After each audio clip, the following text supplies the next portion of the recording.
오늘도 주님께서 주시는 평안함 속에서 여러분의 삶이 행복하시기를 예수님의 이름으로 축복합니다. 오늘 읽은 11장은 이제 마지막 일곱 나팔이 불리게 될 때 일어날 그 모습들을 보여주고 있습니다. 그런데 1절부터 14절까지는 마지막 일곱 나팔이 울리기 전의 일들을 또 보여주고 있습니다. 1절 말씀에 보니까 하나님의 성전과 제단과 그 안에 있는 사람들을 뭐하라고 하냐면 측량하되라고 말씀하고 있습니다. 바로 예수 그리스도를 신실하게 믿고 있는 그들을 기억하고 있는 모습들을 보여주고 있습니다.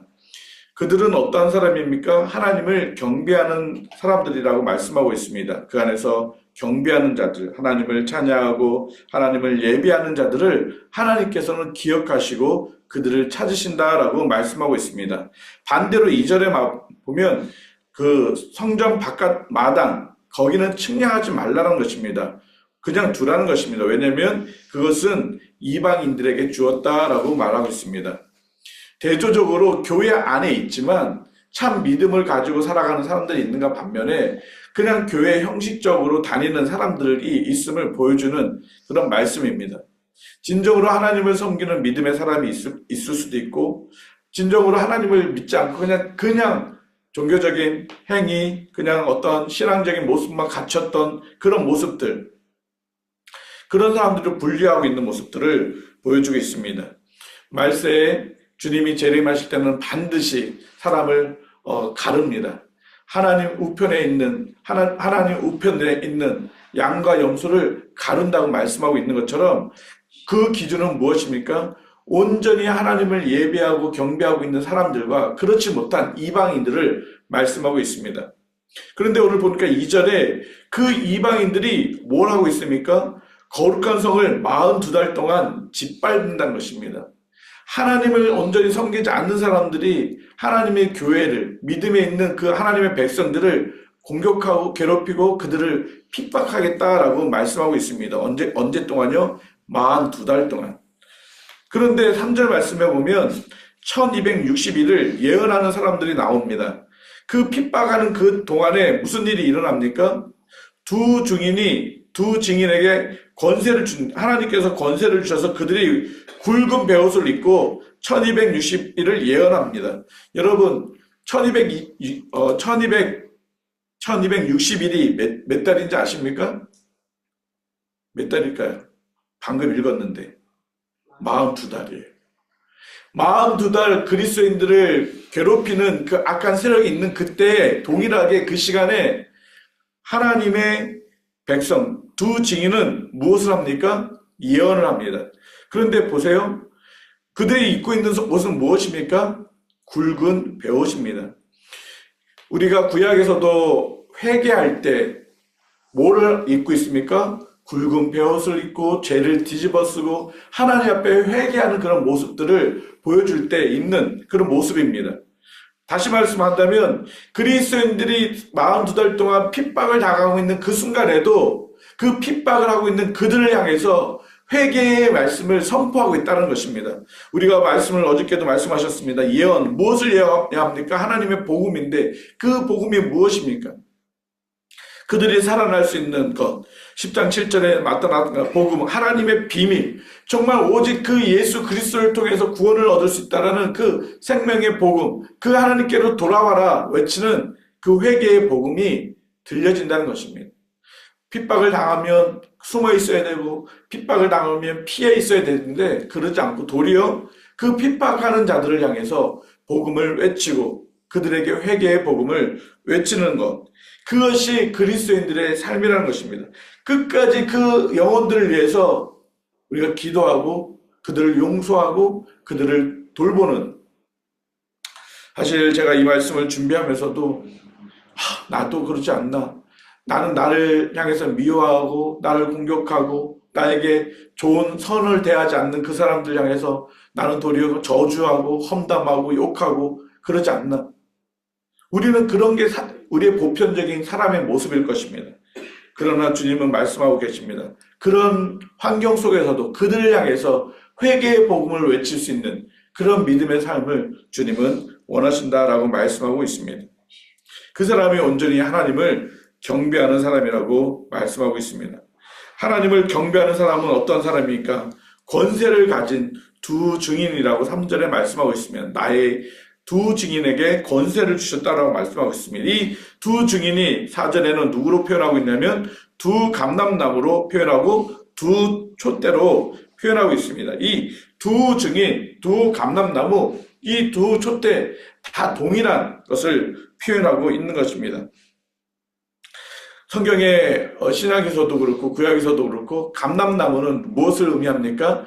하나님의 백성, 이스라엘 백성들을 표현할 때 감람나무로 표현하는 부분이 있습니다. 그래서 참 감람나무는 예수 그리스도를 믿어서 하나님의 백성 된 사람을 참 감람나무라고 하고, 돌 감람나무는 아직까지 그 하나님의 백성이 되지 않았던 그 영혼들을 돌 감람나무라고 표현하고 있습니다. 그래서 이 돌 감람나무가 참 감람나무의 젖붙임이 되어서 그들이 어떻게 됩니까? 변화되어서 참 감람나무가 된다라고 말씀하고 있습니다. 다시 말씀드리면 하나님의 백성이 되는 것을 말씀하고 있습니다. 여러분, 촛대는 무엇입니까? 우리 1장 20절에 그 촛대, 7촛대는 무엇이라고 말씀하고 있죠? 교회라고 말씀했습니다. 그렇다면 이 감람나무, 이 두 증인, 이 촛대는 무엇을 말하고 있습니까? 교회를 말하고 있습니다. 우리 한 사람 한 사람이 교회입니다. 우리가 이렇게 모여있는 것도 교회이지만 우리 한 사람 한 사람이 예수 그리스도를 믿고 있는 그 사람들이 교회라는 것입니다. 성경에 숫자가 많이 등장합니다. 특히 이 요한계시록에는 숫자가 많이 등장합니다. 오늘도 숫자가 등장하는데 어떤 숫자가 등장합니까? 두 증인, 두 감람나무, 두 촛대, 2가 등장합니다. 2는 성경에서 무엇을 말하고 있냐면 증인을 표현할 때 2를 많이 사용하고 있습니다. 증인으로 살아가는 우리들, 핍박을 받고 고통을 받고 있는 우리들, 그들이 무엇을 해야 된다는 것입니까? 그런 핍박과 고난 속에서도 정말 베옷을 입고 저들의 죄를 내가 뒤집어 쓰고 회개의 복음을 외치는 것, 그것이 바로 우리들이 해야 될 모습이다라고 말씀하고 있습니다. 그런데 오늘 14절 이해해 보면 그 7 나팔이 불면서 어떤 일이 일어납니까? 하나님을 믿는 하나님의 백성들을 괴롭히고 핍박하는 그들을 하나님께서 반드시 심판하신다라고 말씀하고 있는 것입니다. 오늘 6절, 7절을 쭉 보면 두 증인에 대해서 이야기를 하고 있는데 두 선지자라고 또 표현하고 있습니다. 6절에 보면 그들이 권능을 가지고 하늘을 닫아 그 예언하는 날 동안 비가 오지 못하게 하고, 성경에 보면 기도했더니 하늘문이 닫혀서 비가 오지 않았던 그 선지자가 있습니다. 혹시 누군지 기억하십니까? 엘리야.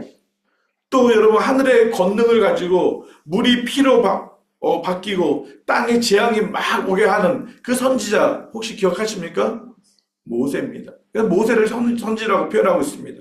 이 두 선지자들을 어떻게 하고 있습니까? 10절에 괴롭힙니다. 괴롭혔어요. 그리고 그들을 어떻게 해요? 죽였다고 이야기하고 있습니다. 이 두 선지자, 엘리야와 모세를 이야기하는 것이 아니라 그리스도인들, 복음을 가지고 하나님의 말씀을 전하고 있는 그 두 증인과 같은 우리 그리스도인, 교회를 어떻게 해요? 핍박한다는 것입니다. 그런데 이겼습니까? 안 이겼습니까? 이겼어요. 7절 말씀을 같이 한번 읽어볼까요? 시작. 그들이 그 증언을 마칠 때 무쟁이로부터 올라오는 짐승이 그들과 더불어 전쟁을 일으켜 그들을 이기고 그들을 죽일 터인즉. 교회가 이겼어요, 졌어요? 교회가 졌어요. 무적용이 올라와서 교회를 이겨버렸어요. 그래서 죽여버렸어요. 그랬더니 10절처럼 그 선지자들을 죽여버렸어요. 그리스도인들을 다 죽여버렸어요. 너무 즐거운 거예요. 야, 우리가 승리했다. 저 그리스도인들, 저 하나님의 백성들이 다 멸절되었다. 우리가 승리했다. 뭐 하고 있어요? 즐거워하고 기뻐하고 서로에게 선물을 나눠주면서 자기들이 승리했다는 것을 외치고 있습니다. 여러분, 그리스도인들이 핍박을 당했습니다.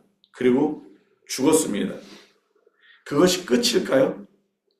악한 사탄은, 악한 세력은 그것이 끝이라고 생각했을 것입니다. 지금 이 소아식 교회, 7교회, 도미티안 황제가 핍박을 함으로 인해서 그 교회가 완전히 붕괴되고 그리스도인들이 거의 전멸되고 흩어져 버려서 야, 내가 승리했다. 내가 진짜 참 하나님이다라고 하는 것을 선포하고 있는 그 도미티아나 황제, 그리고 수많은 로마의 사람들, 그리고 많은 그리스도인들을 핍박했던 그들이 이긴 것처럼 보입니다. 그리고 즐거워합니다. 그런데 하나님은 그게 끝이 아니라고 오늘 분명히 말씀하고 있습니다. 11절 말씀 같이 읽어볼까요? 시작.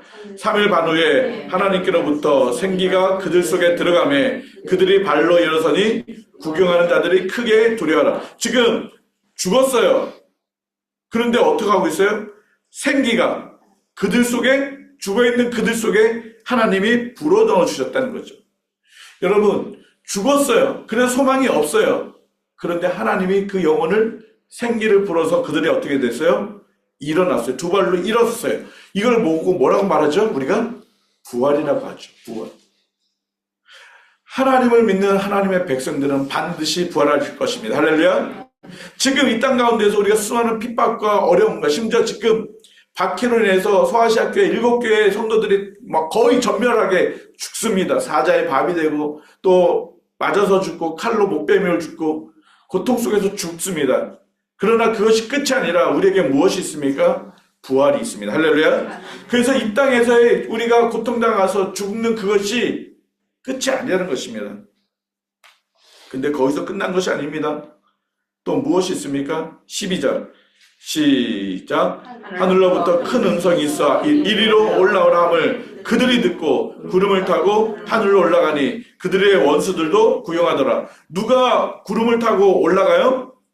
그 죽었다가 부활했던 그 하나님의 백성들이 구름을 타고 영광스럽게 하나님께로 올라가는 것입니다. 하나님이 야, 이를 올라와라. 너희들 이제 거기서 그런 고통 속에서 끝난 게 아니라 이제 영광스러운 모습으로 올라와라. 하나님이 그렇게 지금 올려주고 있습니다. 그랬더니 뭐하고 있어요? 12절 후반부에 그 광경을 누가 보고 있습니까? 그 원수들, 그 교회를 핍박했던 그 원수들, 그리스도인들을 핍박했던 그 원수들, 야, 내가 죽였다, 내가 승리했다, 그렇게 자만하고 자고했던 그 원수들이 보고 놀라는 것입니다.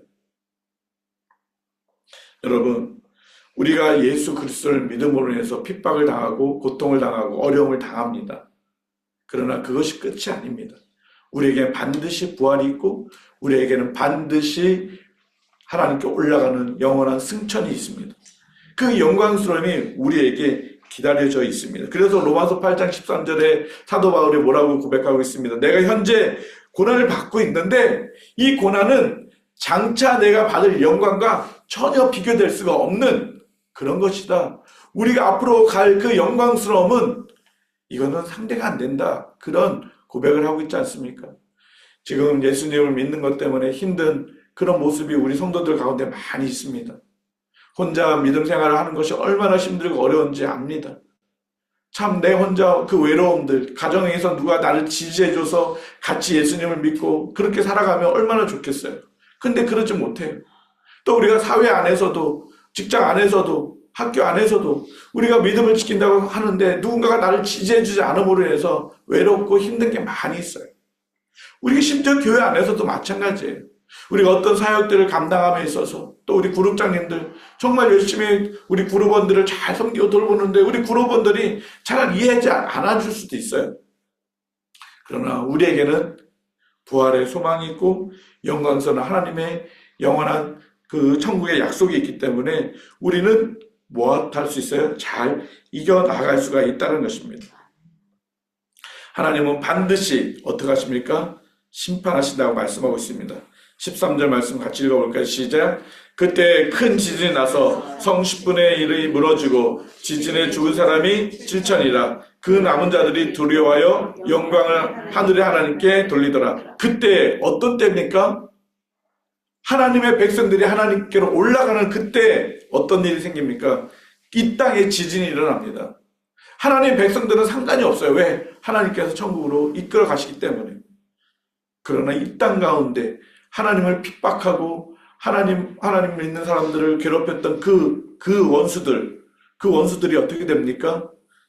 지진이 나서 무너져서 죽고 그래서 결국은 남아있는 사람들이 두려움 속에 하나님께 영광을 돌리게 된다는 것입니다.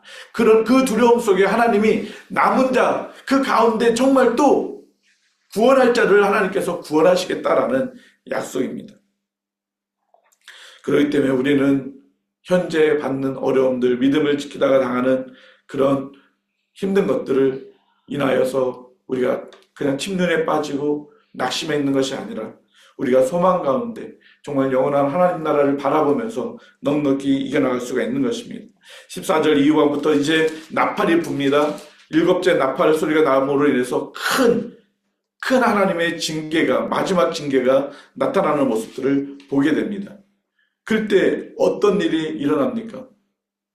모든 백성들이 하나님 앞에 엎드리게 될 것입니다. 특히 그 일들을 통해서 하늘의 24장로, 오늘 말씀에 보면 24장로 16절에 24장로가 뭐 하고 있습니까? 엎드려서 땅에 얼굴을 내고 하나님을 경배하고 있다라고 말씀입니다. 그 분은 누굽니까? 15절 말씀처럼 세세토록 왕노릇하게 하시는 그 여호와 하나님, 그리스도께서 승리하셨던 그 영광스러움들을 찬양하고 그 영광스러움들을 이 땅 가운데서 그리스도인들이 온전히 선포하는 모습들을 보여주고 있는 것입니다. 그렇기 때문에 우리는 그 하나님께 감사할 수밖에 없습니다. 그 하나님은 어떤 하나님이라고 오늘 말씀하고 있습니까? 17절에 옛적에도 계셨고 지금도 계시고 주 하나님 곧 전능하신 하나님이다 라고 말씀하고 있습니다. 우리 지금 요한계시록 계속 하나님이 어떤 분이라고 말씀하고 있습니까? 지금도 계시고 과거도 계시고 앞으로도 계실 그 하나님, 그 하나님이 여러분과 함께 계시고 우리를 이 땅 가운데서 무엇하게 하신다는 것입니까? 왕노릇하는 그런 삶을 살 수 있도록 하시겠다라고 말씀하고 있습니다.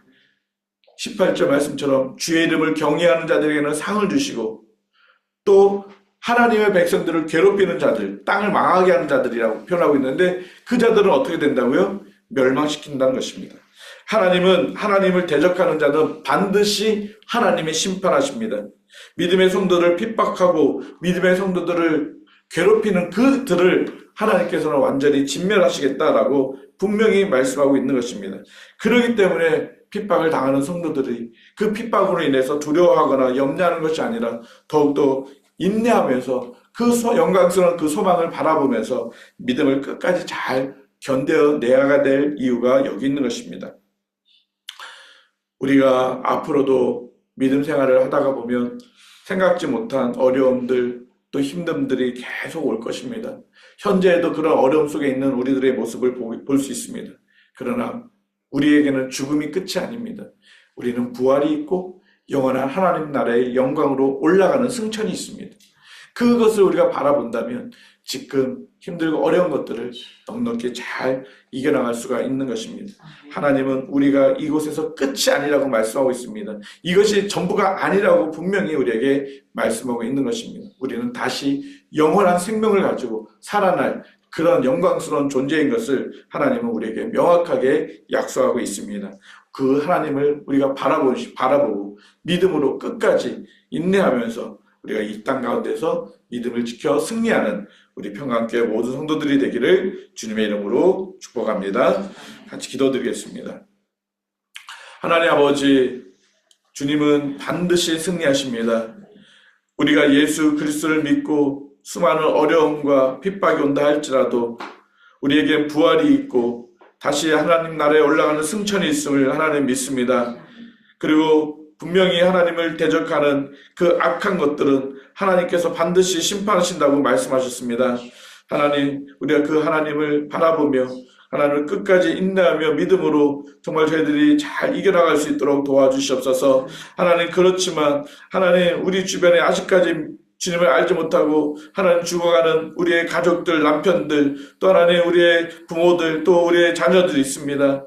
하나님, 우리가 굵은 베옷을 입고 하나님 그들을 위해서 회개의 하나님 복음을 외치며 하나님 우리가 그들을 위해서 눈물 흘려 기도할 수 있는 저희들이 되게 하여 주시고 그들도 하나님 돌아와서 우리와 함께 주님을 찬양하며 부활의 소망과 생명을 가질 수 있도록 저희들을 사용하여 주옵소서. 하나님, 그날이 오기를 원합니다. 그날이 속히 오기를 원합니다. 그래서 우리 온 가족이 마음껏 주님을 찬양하며 함께 주님을 경배하는 그런 날들이 올 수 있도록 은혜를 베풀어 주시옵소서. 하나님, 오늘도 우리 평강교회 모든 성도들 그 삶의 여정 속에 함께하여 주시고 그 곳곳에 하나님의 은혜와 하나님의 돌보심을 경험하게 하여 주시고 그곳에서도 끝까지 믿음을 지켜 하나님을 영화롭게 하는 저희들의 삶이 되어줄 수 있도록 성령 하나님 오늘도 인도하여 주시옵소서. 그렇게 하실 주님을 기대하오며 예수님의 이름으로 기도드립니다. 아멘. 자유롭게 기도하시기 바랍니다.